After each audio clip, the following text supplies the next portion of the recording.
자기의 육체를 위하여 심는 자는 육체로부터 썩어질 것을 거두고 성령을 위하여 심는 자는 성령으로부터 영생을 거두리라. 아멘. 은혜로우신 하나님, 오늘 성령 강림 주일 저희들이 하나님 앞에 나와 예배드릴 수 있으니 진심으로 감사를 드립니다. 오순절 기도하던 제자들에게 임하셨던 것처럼 오늘 예배하는 저희들에게도 성령님 임하여 주시옵소서. 오늘도 우리 예배를 기쁘게 받아 주시옵소서. 예수님 이름으로 기원하옵나이다. 아멘. 1장 찬송입니다.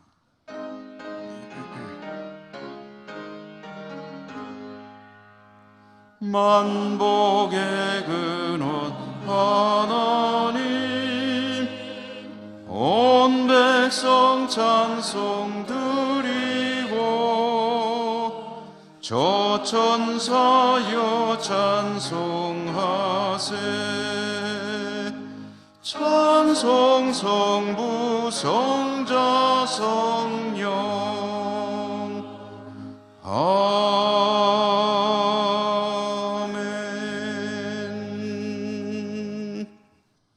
고백의 기도를 함께 드리겠습니다. 말할 수 없는 탄식으로 성도들의 기도를 도우시는 성령님을 의지하며 이 고백의 기도를 올려드립니다. 지나온 시간들 저희들의 삶을 진지하게 돌아봅니다. 성령님의 뜻에 따라 살기보다는 육신의 정욕과 안목의 정욕과 이생의 자랑을 따르는 삶이었음을 고백합니다. 우리의 몸은 성령께서 거주하시는 성전이라 하셨는데 자신의 몸을 거룩하게 지키지 못하고 죄의 도구로 사용할 때도 있었음을 또한 고백합니다. 성령님께서 교회를 유익토록 선물로 주신 은사들, 그렇게 사용하는 일이 많지 못했습니다. 힘을 내지도 못했습니다. 불쌍히 여겨 주시옵소서.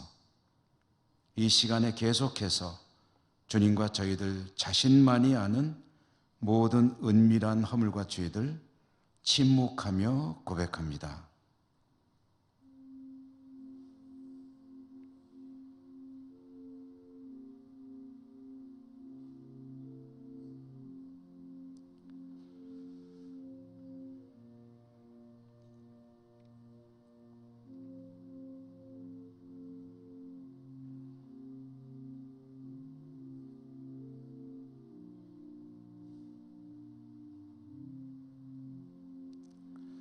하나님의 사죄의 말씀입니다. 그러므로 이제 그리스도 예수 안에 있는 자에게는 결코 정죄함이 없나니 이는 그리스도 예수 안에 있는 생명의 성령의 법이 죄와 사망의 법에서 너를 해방하였음이라.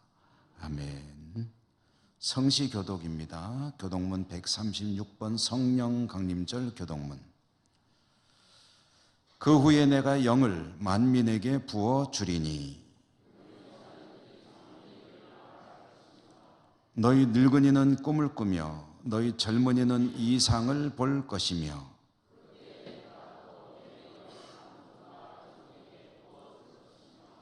내가 이적을 하늘과 땅에 베풀리니 곧 피와 불과 연기 기둥이라. 해가 어두워지고 달이 핏빛같이 변하려니와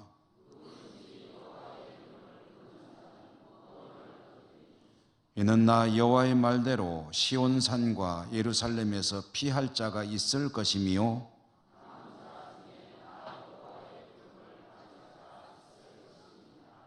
아멘. 사도신경 신앙 고백합니다. 나는 전능하신 아버지 하나님 천지의 창조주를 믿습니다. 나는 그의 유일하신 아들 우리 주 예수 그리스도를 믿습니다. 그는 성령으로 잉태되어 동정녀 마리아에게서 나시고 본디오 빌라도에게 고난을 받아 십자가에 못 박혀 죽으시고 장사된 지 사흘 만에 죽은 자 가운데서 다시 살아나셨으며 하늘에 오르시어 전능하신 아버지 하나님 우편에 앉아 계시다가 거기로부터 살아있는 자와 죽은 자를 심판하러 오십니다. 나는 성령을 믿으며 거룩한 공교회와 성도의 교제와 죄를 용서받는 것과 몸의 부활과 영생을 믿습니다.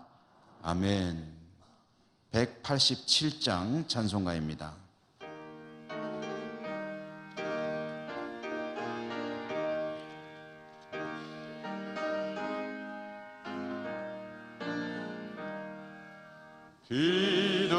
비둘기같이 온유한 은혜의 성령 오셔서 거친 맘 어루만지사 위로와 평화 주소서. 진리의 빛을 비추사 주의 길 바로 걸으며 주님을 옆에 모시고 경건히 살게 하소서. 주님과 동행하면서 거룩한 길로 행하며 진리의 예수 붙잡고 길 잃지 않게 하소서. 연약한 나를 도우사 하나님 나라 이르러 주님의 품에 안기는 영원한 안식 주소서. 아멘.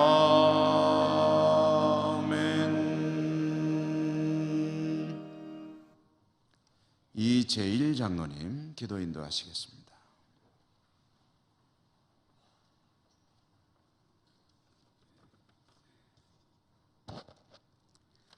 천지를 창조하시고 우주의 주인 되신 아버지 하나님을 찬양합니다. 하나님이 주신 달란트대로 세상에 흩어져 살던 지체들이 거룩하고 구별된 날 하나님께 예배드린 장소에 함께 모여 은혜 담양하며 영과 진리로 성령 강림 주일 예배를 드릴 수 있도록 허락하심에 감사를 드립니다. 당연하게만 생각하는 한 해와 세 달과 새날 주심에 감사드립니다. 오늘 또 입으로 하나님의 이름을 송축할 수 있음을 진심으로 감사드립니다. 돌아보느라면 주신 은혜에 감사하기보다는 간구하는 삶을 살았음을 고백합니다. 우리의 생각과 말과 행동이 말씀 앞에 부끄러웠습니다. 합력하지 못하고 깨어있지도 못하였으며 행하지도 못하였습니다. 크신 은혜 사모하며 고개 숙인 지체들에게 용서하시는 하나님의 긍휼을 베푸시옵소서. 우리와 함께 하시는 성령님과 동행하는 거룩한 백성으로 살기 원합니다.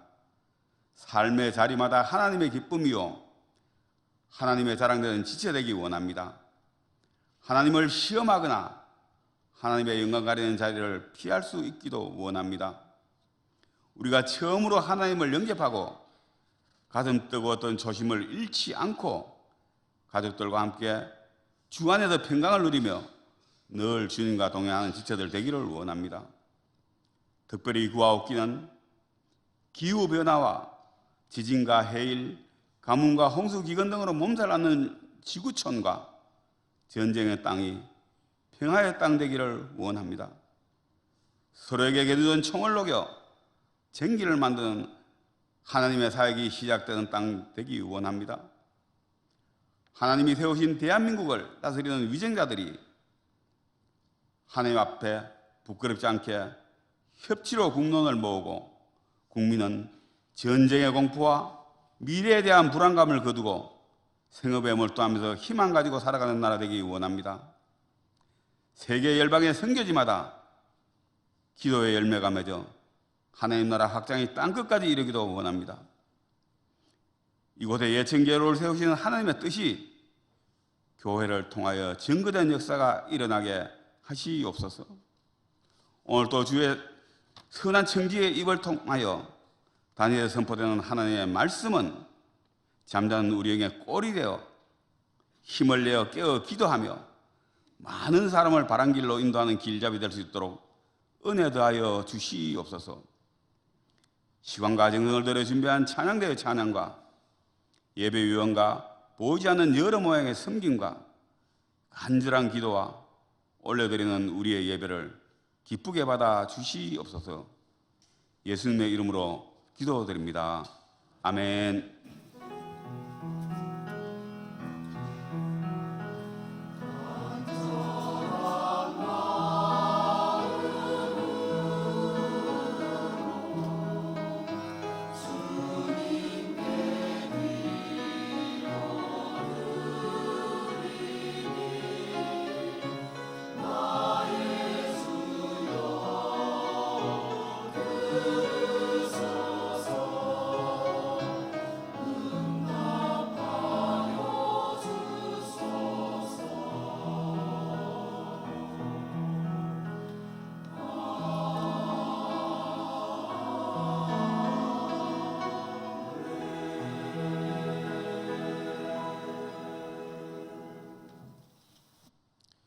하나님께서 오늘 주시는 말씀을 봉독합니다. 신약성경 요한복음 16장 12절과 13절의 말씀입니다.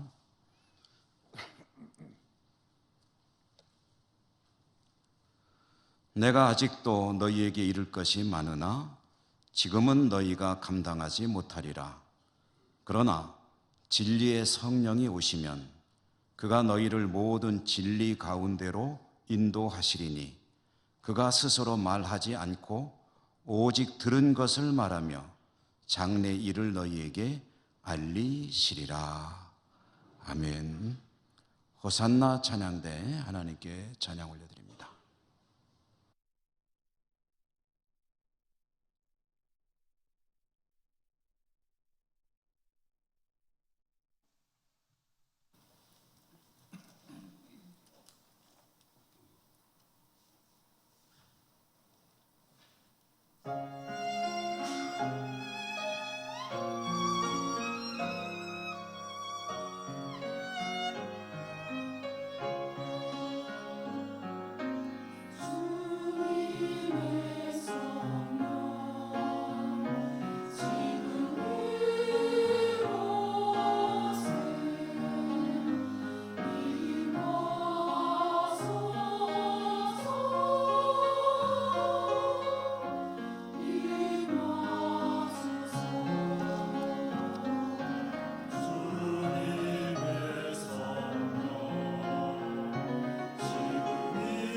하나님을 예배하는 여러분들 진심으로 축복합니다.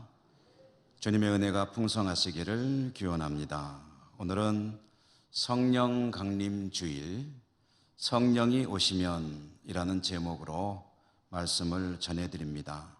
말씀 가운데 성령님이 함께 하시고 여러분에게 충만하시는 은혜가 있기를 또한 기원합니다. 주님께서 부활하시고 승천하시고 정확히 얼마나 지났는지는 알 수 없습니다만은 성경에 여러 가지 힌트들을 종합해서 판단해 보면 약 열흘 남짓, 정확히 열이라고 할 수는 없고요, 한 열흘 정도 지난 이후에 성령이 강림하셨습니다. 제자들이 기도하기 위해서 모여 있을 때 제자들 가운데 성령이 급한 바람과 같이 불꽃과 같이 임하셨다. 근데 이 성령 강림 사건은 제자들에게는 그야말로 완전히 사람이 변하는 획기적인 일이었습니다. 겁쟁이였죠.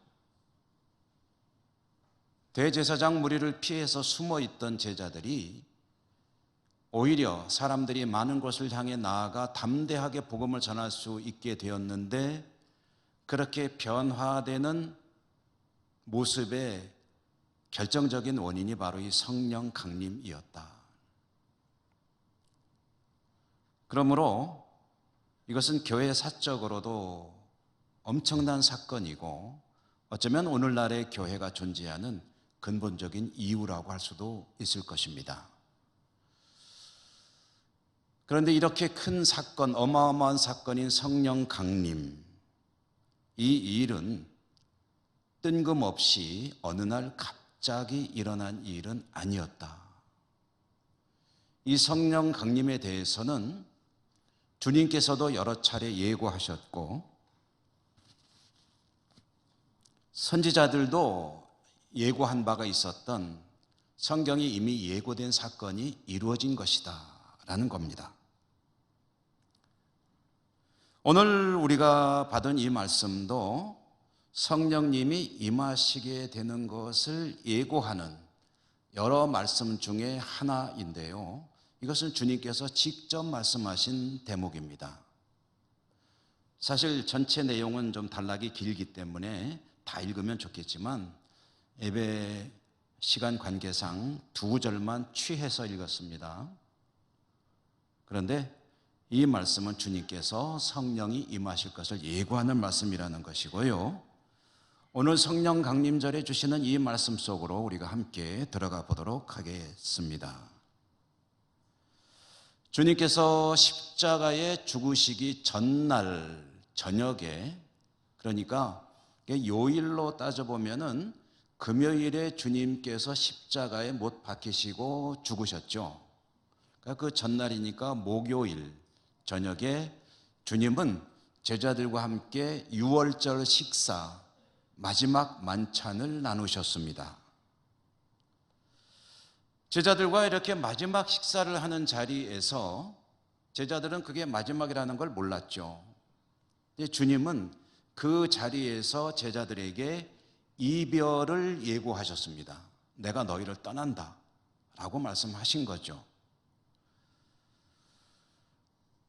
주님이 떠나신다는 이 이야기는 제자들에게는 그야말로 마른 하늘의 날벼락과 같은 것이었습니다. 청천벽력. 제자들은 주님을 위해서 자신들의 모든 삶을 내려놓고 포기하고 주님을 따른 사람들입니다. 말하자면 주님에게 자기 인생을 걸은 거죠. 그랬는데 이제 와서 우리를 떠나겠다고 라고 하는 이 말은 수용이 불가능한 말 중에 하나입니다. 이제 우리를 떠나신다고? 어디로? 왜? 그럼 우리는 어떡하라고? 주님은 경악하는 제자들에게 위로가 되고 격려가 되기를 기대하신 것 같아요. 그래서 중요한 두 가지 말씀을 하셨습니다. 내가 너희를 떠나기는 하는데 근데 그렇게 슬퍼하지 마라. 왜 그러냐? 첫째로는 내가 너희를 떠나지만 아주 떠나는 게 아니다. 완전한 이별이 아니다. 내가 너희를 위하여 처소를 예비하러 간다.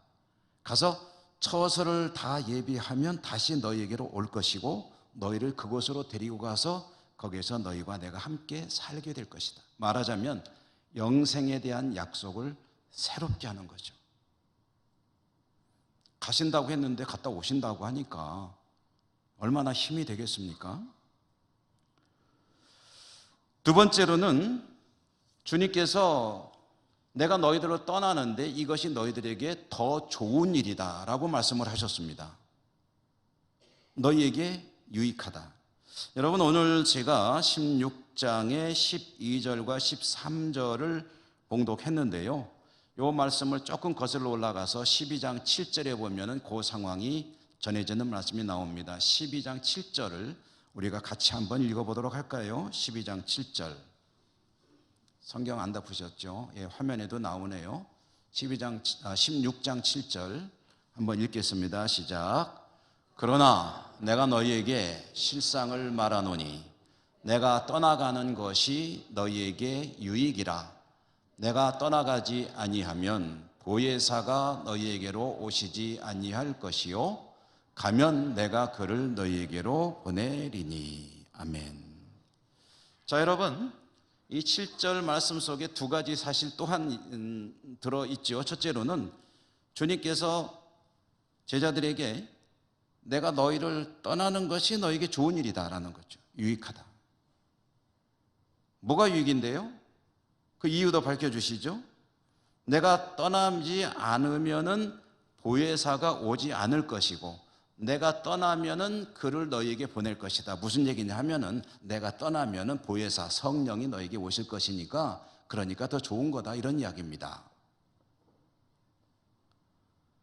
그러면 주님보다 성령님이 더 좋은 건가? 아빠가 좋아, 엄마가 좋아? 주님이 좋아, 성령님이 좋아? 근데 주님은 내가 떠나고 성령님이 오는 게 너에게 좋다는 거예요. 그럼 이게 무슨 뜻이겠습니까? 지금까지는 내가 너희들과 함께 지냈지만 이제는 너희들에게 성령이 필요한 때가 되었다 라는 이야기를 하는 거죠. 그래서 나는 가고 성령을 너희에게 보내겠다 라는 말씀을 하시는 겁니다. 왜 그런 걸까? 주님이 승천하시면 주님께서 하신 일이 있습니다. 그것은 이 땅에 하나님의 나라를 이루시는 일입니다. 이 땅을 천국으로 바꾸는 거죠. 그런데 그 일은 시작은 하셨지만 주님이 가시면은 그러면은 이제 흐지부지 되는 거냐? 용두사미가 되는 거냐? 아닙니다. 주님은 가시지만 계속 되어야 합니다. 누가 하죠? 누가 해야 됩니까? 제자들이 해야죠. 그런데 제자들이 그 일을 할 수 있는 그릇이 되느냐, 감이 되느냐 하면은 절대로 하지 못합니다. 왜냐하면 그 일을 할 수 있는 힘도 없고 능력도 없고 의지도 없습니다. 그들은 주님을 죽이는 무리들이 두려워서 숨어 지내는 사람들입니다. 그런 사람들이 나가서 그분이 바로 이 땅에 오신 하나님의 아들 메시아시고 그를 믿어야 구원받는다는 사실을 선포한다? 언감생심. 기대할 사람한테 기대를 해야지. 말도 안 되는 소리입니다. 그런데 해야 됩니다. 그래서 뭐가 필요하냐? 그들에게 권능이 주어져야 된다는 거죠. 이것을 잘 전해주는 말씀이 사도행전 1장 8절 아닙니까? 성령이 임하시면 너희가 무엇을 받고? 권능을 받고. 너희가 누구죠? 제자들이죠. 성령이 임하셔서 그들이 권능을 받아야, 그래야 사도로서 땅끝까지 이르러 복음의 증인으로 살 수 있는 그런 힘이 있게 될 테니 너희가 그 일을 해야 될 거 아니냐. 그러면 내가 가고 성령이 오셔야 하는 것이다. 이 이야기를 하시는 겁니다. 제자들의 입장에서는 당장의 이별이 서운하고 아쉬울 수밖에 없습니다. 그러나 일종의 주님과 성령님이 임무교대, 바톤 터치가 이루어지는 그 일이 제자들로 하여금, 겁쟁이 제자들로 하여금 능력 있는 사도가 되게 할 것이요, 제자들에게는 그것이 절실하게 필요한 일이요, 그렇게 되어서 하나님의 사명을 감당하여 하나님께 영광을 돌리게 될 것이니,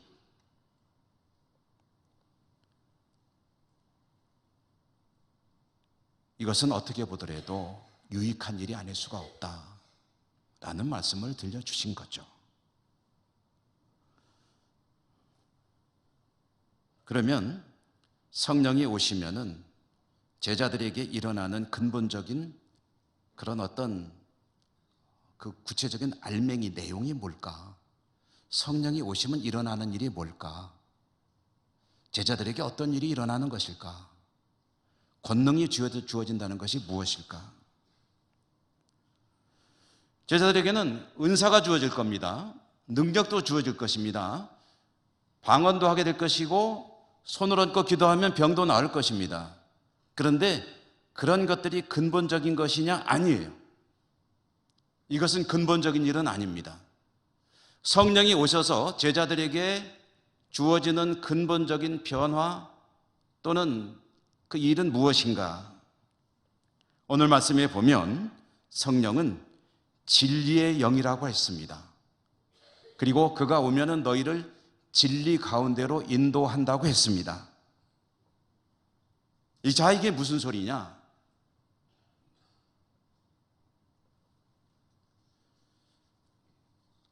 주님은 제자들에게, 그리고 주님을 향해 나오는 백성들에게 말씀을 가르치셨습니다. 그것은 하나님 나라에 대한 이야기였습니다. 그렇게 말씀을 주님은 가르치셨지만 제자들이 그 말씀을 잘 듣고 이해하고 깨닫고 받아들였느냐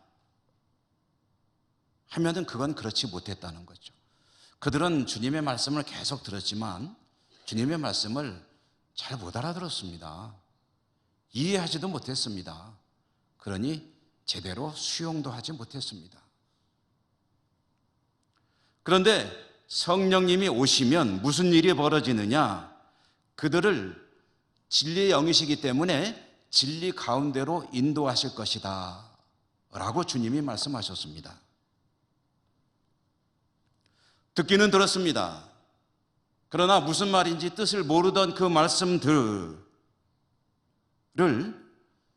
성령이 오시면 이해하게 되고 깨닫게 될 것이고 알 수 있게 될 것이고 온전히 알게 되면 그것을 받아들이게 될 것이고 그 말씀을 따르는 삶을 살 수 있게 될 것이고, 이게 바로 능력의 근본이고 원천이라는 거죠. 이게 유익의 가장 근본적인 내용이고 밑받침입니다. 말하자면 그들은 그동안 들어두었던 말씀을 이제 깨닫게 될 것이요, 그 말씀이 수긍이 될 것이요, 진리로 받아들여지게 될 것이요, 따라서 그 말씀을 따라 살 수 있는 그런 사람들이 될 것이다. 누가 오시면? 성령이 오시면. 그래야 되기 때문에 너희에게 유익한 일이다. 말하자면 제자들이 제대로 된 믿음의 사람으로 들어가는 그 일이 주님이 떠나시고 성령이 오시면은 이루어질 것이라는 이야기를 하신 것입니다. 이렇게도 볼 수 있겠습니다. 말씀을 전하는 것은 주님이 하셨습니다. 그러나 아직 그 말씀을 알아듣지 못하는 제자들, 제자들에게 이미 주어진 그 말씀이 바르게 이해되어지고 깨달아지고 내 말씀이 되고, 그래서 그 말씀이 자신의 삶의 목표가 되고 가치관이 되고 인생관이 되고 삶의 방향의 궁극적인 목표가 되어서 그 일을 향해서 나아갈 수 있도록 하는 것, 그것은 성령님이 하시는 일이니 말씀을 주시는 분은 주님이시요 말씀을 깨닫게 하시는 분은 성령님이시다.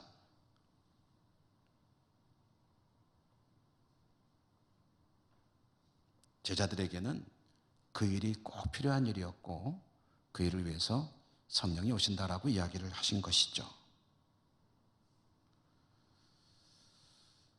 자, 여러분, 그런데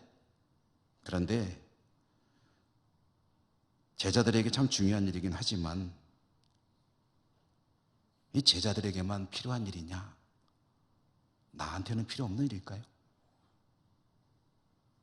여러분, 여러분의 인생에 가장 소중한 게 누굽니까? 내 친구 걔입니까? 우리 엄마 아빠입니까? 참 효자 효녀시네요. 내 인생에 가장 중요한 게 누굽니까? 나잖아요, 나. 나 아닙니까? 나만 그런가? 여러분 인생에 누가 제일 중요하세요? 단체 사진 찍으면 누구부터 찾습니까? 사진 받았잖아요. 100명이 찍었는데 100명 얼굴 하나하나 보십니까? 가만히 있어봐, 나 어디 있더라? 나부터 찾잖아요. 내가 잘 나왔나? 못 나왔나? 못 나가게만 해봐라. 요즘 폰으로 사진 찍어가지고 카톡으로 보내주면은 보고서 누구부터 봐요? 아, 너 왜 이렇게 뚱뚱하게 찍었어? 왜 이렇게 얼굴은 크게 나왔대?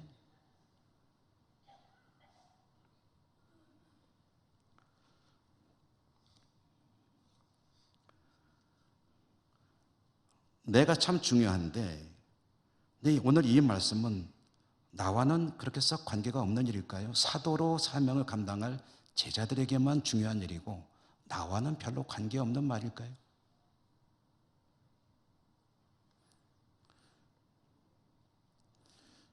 여러분, 제자들과 우리들도 사실은 형편은 비슷합니다. 이렇게 한번 여쭤보죠.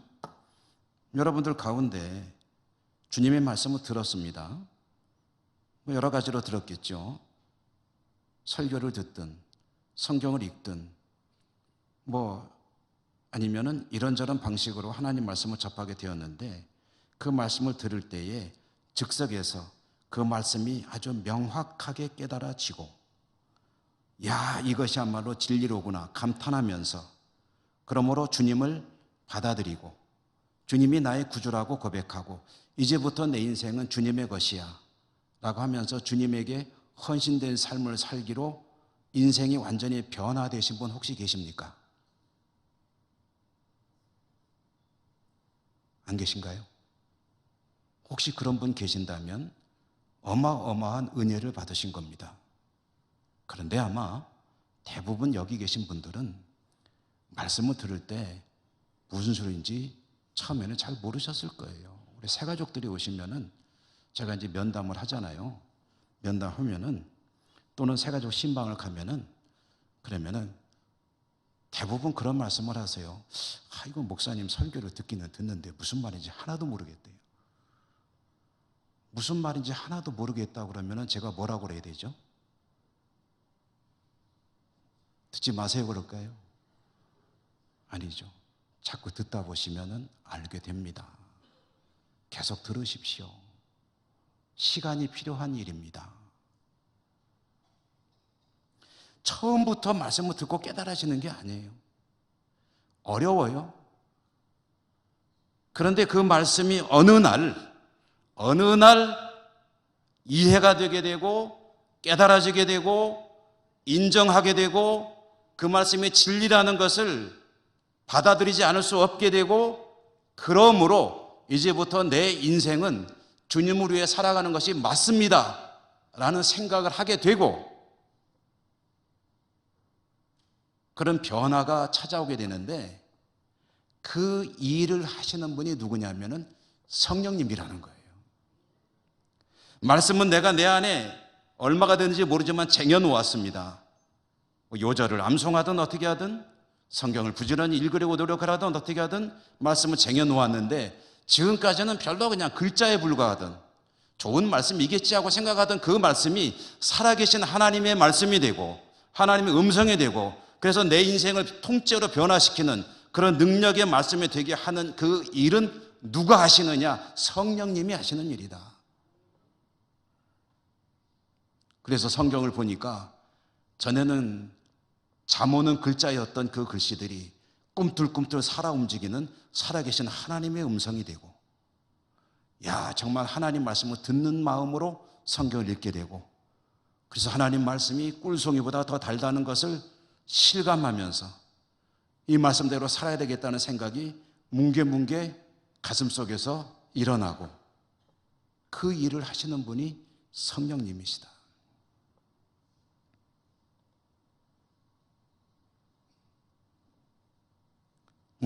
아닌데, 나는 내가 했는데, 그런 생각 혹시 드십니까?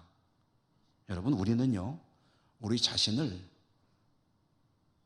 소중히 여기고 귀하게 여겨야 되지만, 자신을 사랑해야 되지만, 그러나 조금 다른 관점에서 자신을 과대평가하면은 그건 그렇게 좋은 일이 아닙니다.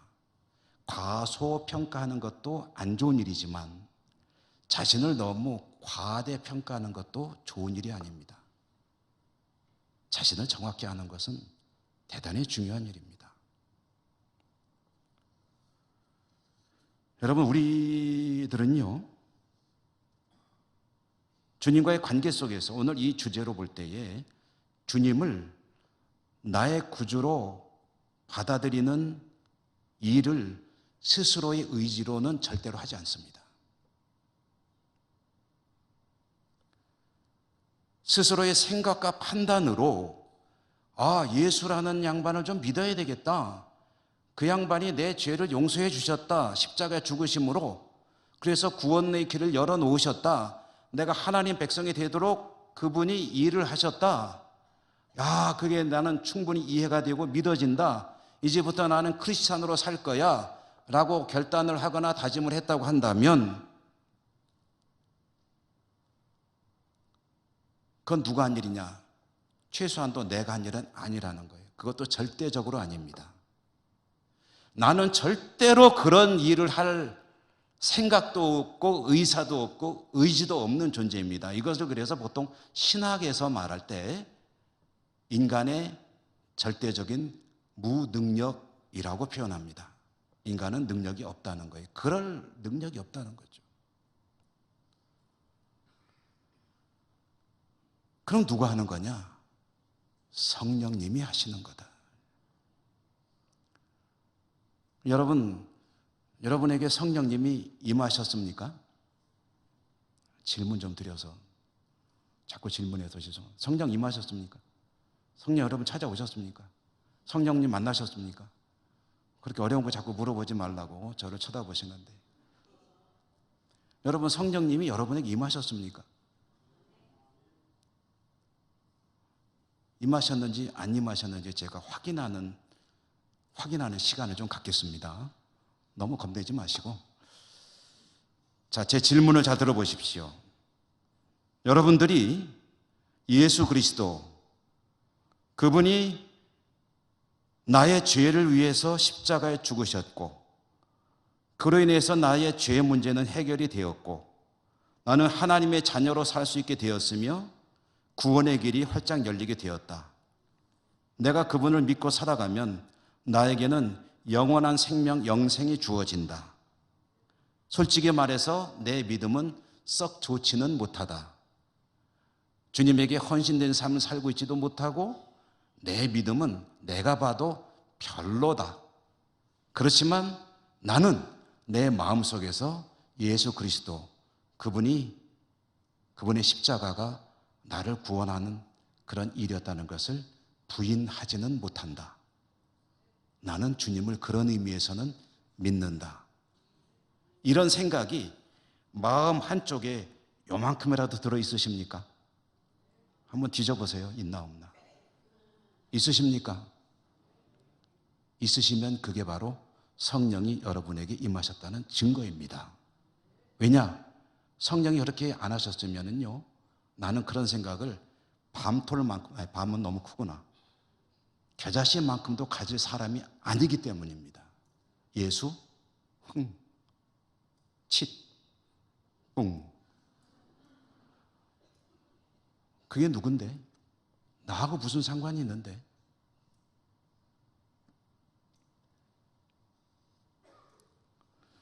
자, 여러분, 내 의지로는 나는 예수라고 하는 그분이 나의 주님이 되신다는 것을 요만큼도 생각할 생각도 없고 의지도 없고 의사도 없는 사람인데, 그런 내가 주님을 믿고 있다면 그것은 성령이 나에게 오셔서 하신 일이라는 것, 그 증거입니다.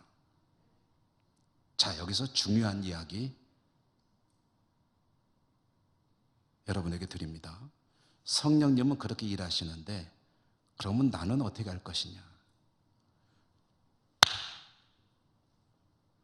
박수 소리도 손바닥이 마주쳐야 소리가 나지, 한쪽 가지고 아무리 해봐야 소리가 안 납니다. 성령님은 계속해서 이렇게 나에게 오셔서 일을 하고 계신데, 여기서 뭔가 이루어지려면 그럼 나는 어떻게 할 것인가? 나는 뭐 해야 되죠? 가만히 있으면 되나요? 나의 반응은 어때야 되는가?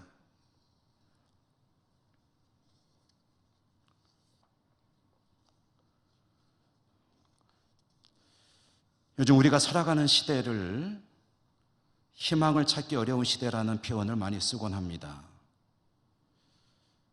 참 암담한 일들이 너무 많이 벌어지고 있죠. 우리 장로님 기도하시면서도 그런 기도들을 언급하셨는데,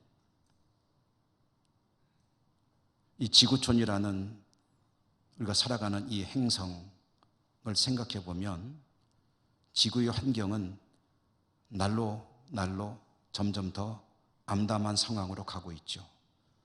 곳곳에서 들려오는 기상이변, 지구촌의 환경 파괴로 인한 동물들의 순환과 여러 가지 자연재해들, 과학자들의 말을 들으면 인류의 멸망은 시간 문제일 뿐 기정사실이다, 이렇게 이야기를 하죠. 들어보면 그 말이 맞는 것 같아요.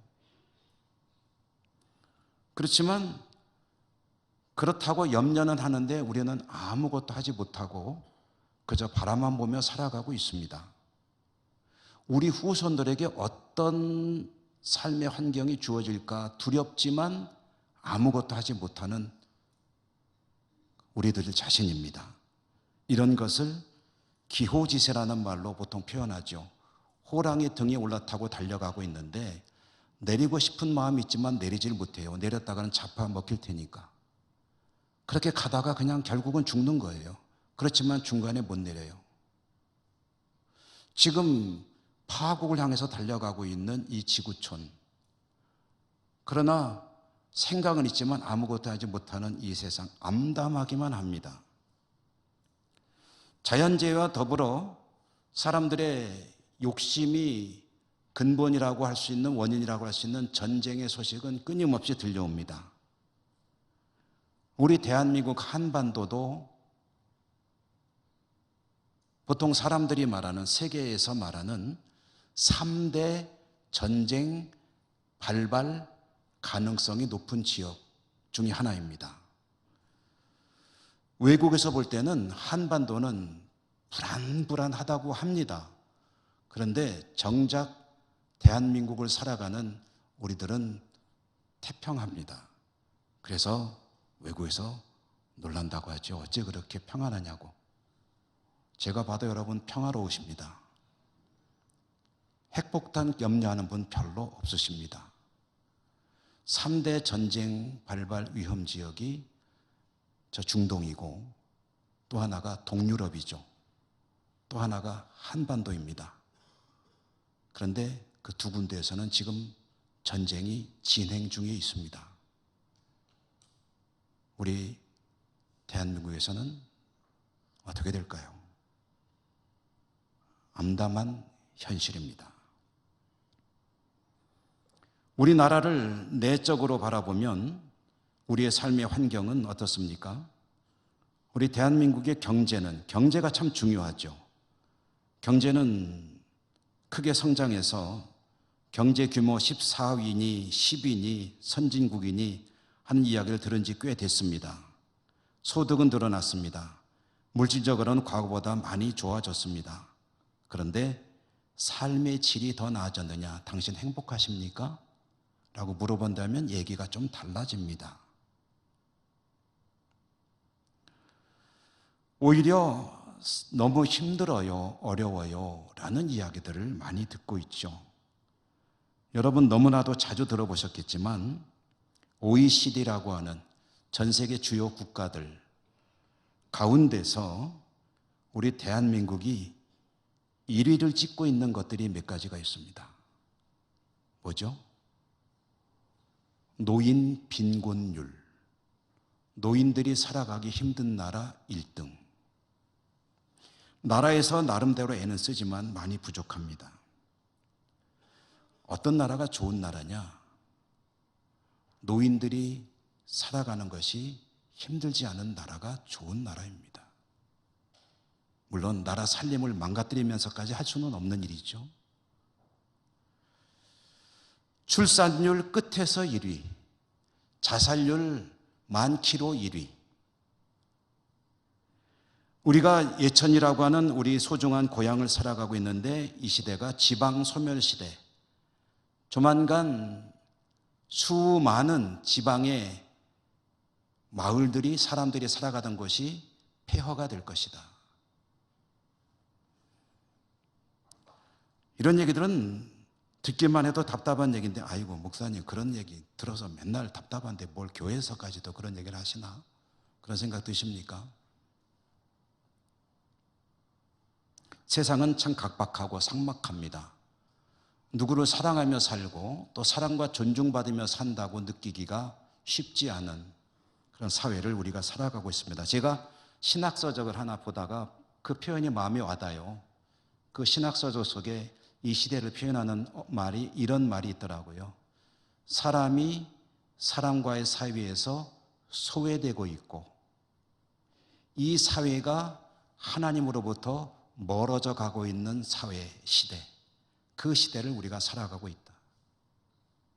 인간 소외의 시대, 하나님으로부터 멀어져 가는 시대.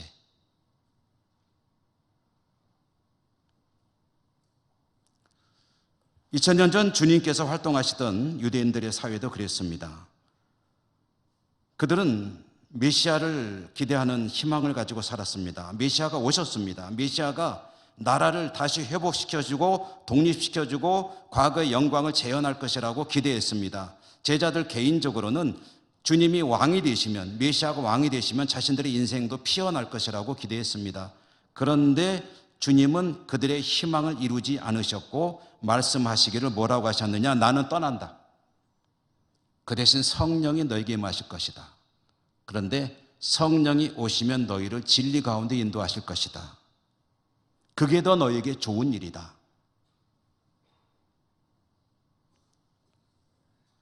그들에게는 독립도 필요했습니다. 그러나 주님이 말씀하시는 것은 독립은 하나님께서 때가 되면 이루실 일이니 내가 언제라고 말할 수 없는 일이고 그것은 하나님께 달린 일이고 나는 너에게 말한다는 거죠. 뭐죠? 진리의 영 성령이 너에게 임하실 것인데 그가 너희를 진리 가운데 인도하실 것인데 그 성령의 인도하심에 따라 살아갈 때 너희가 능력을 받게 될 것이고 하나님 보시기에 복된 삶을 살게 될 것이다. 그것이 천국의 삶이다. 여러분 오늘날도 그렇습니다. 성령님은 일하십니다. 그런데 나의 욕구, 욕망을 이루기 위해서 일하지 않으십니다. 성령은 나를 진리 가운데로 인도하시기 위해서 지금도 일하고 계십니다. 그 진리 가운데로 인도하시는 성령님에게 보조를 맞추고 따라가다 보면 거기에 뭐가 있냐면은 천국이 있습니다. 성령님의 말씀을 따라 성령님의 인도를 따라 진리 가운데로 거할 때에 그가 살아가는 삶이 바로 하나님 나라 천국의 삶이라는 것이죠.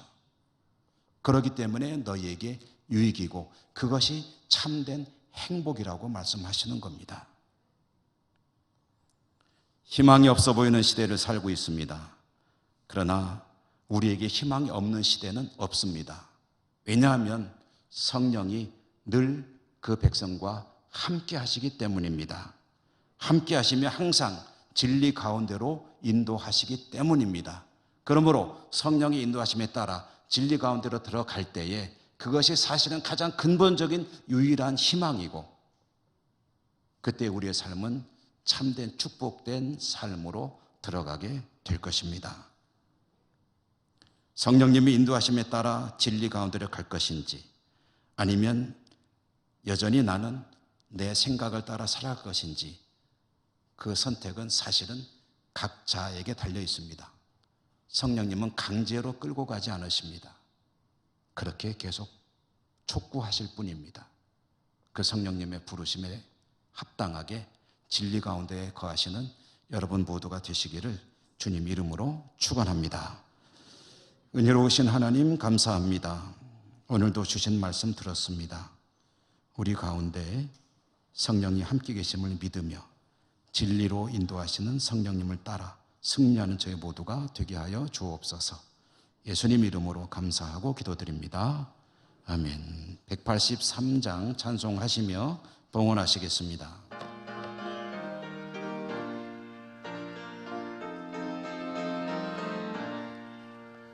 빈들의 마른 뿔같이 시들은 나의 영혼 주님의 약속한 성령 간절히 기다리네. 가물음의 마른 땅에 단비를 내리시듯 성령의 단비를 부어 새 생명 주옵소서. 반가운 빗소리 들려 산천이 춤을 추네. 봄비로 내리는 성령 내게도 주옵소서. 가물음의 마른 땅에 단비를 내리시듯 성령의 단비를 부어 새 생명 주옵소서. 절 따라 울어내리 조목이 무성하니 갈급한 내 심령 위에 성령을 부소서. 가물음의 마른 땅에 단비를 내리시듯 성령의 단비를 부어 새 생명 주옵소서. 참되신 사랑의 언약 어길 수 있사오랴. 오늘의 흡족한 은혜 주실 줄 믿습니다. 가물음의 마른 땅에 단비를 내리시듯 성령의 단비를 부어 새 생명 주옵소서. 아멘.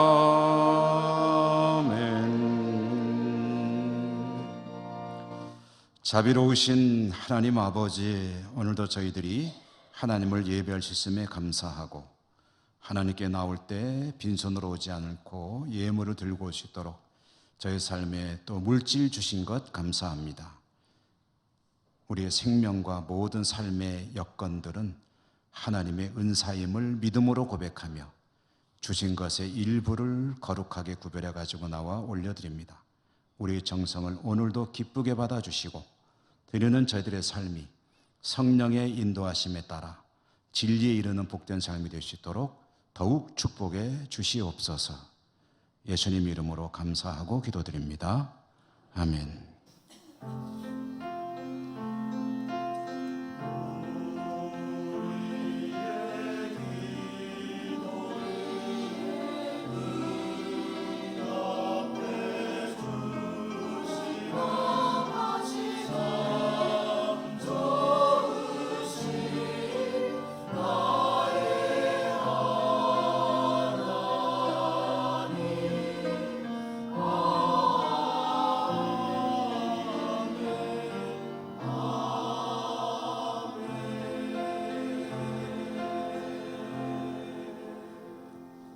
교회 소식입니다. 오늘 성령 강림주일, 다음 주에는 정기 당회 있겠고요.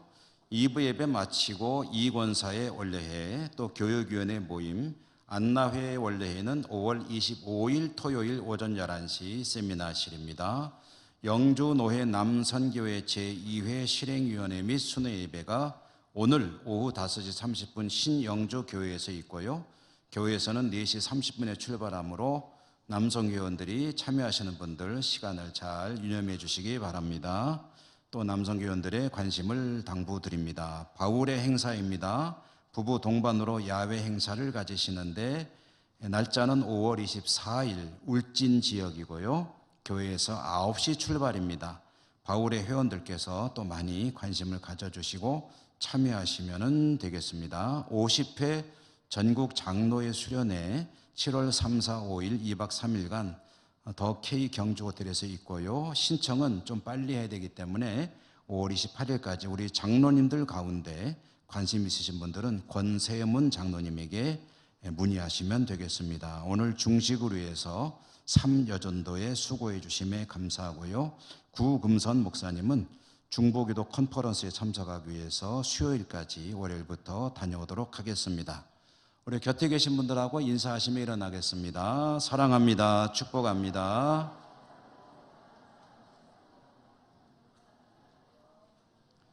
주기도송과 축도로 예배를 마칩니다.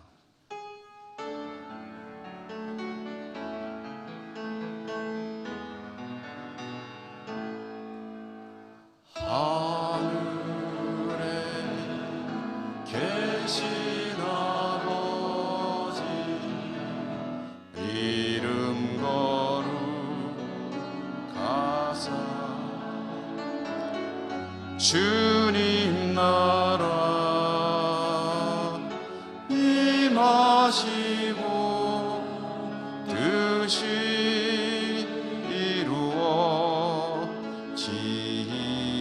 이루어지이다.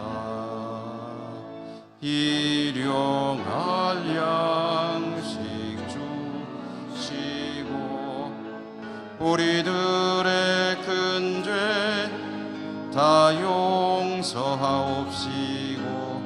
또 시험에 들게 마시고 악에서 구원하소서. 대개 주의 나라 주의 권세 주의 영광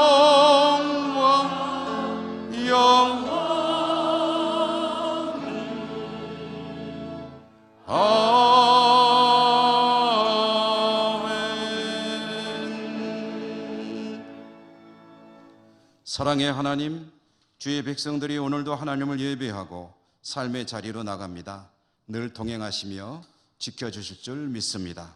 각지 흩어져 살아가는 우리 사랑하는 가족들에게도 하나님 은혜 베푸시고 저들의 삶을 복되게 하여 주시옵소서. 예수님 이름으로 감사하고 기도드립니다. 아멘. 주 예수 그리스도의 은혜와 하나님 사랑과 성령님 교통하심이 주의 백성들 머리머리 위에와 저들의 모든 소망들 기도 제목들 위에 이제로부터 영원히 항상 함께 하시옵기를 축원하옵나이다. 아멘.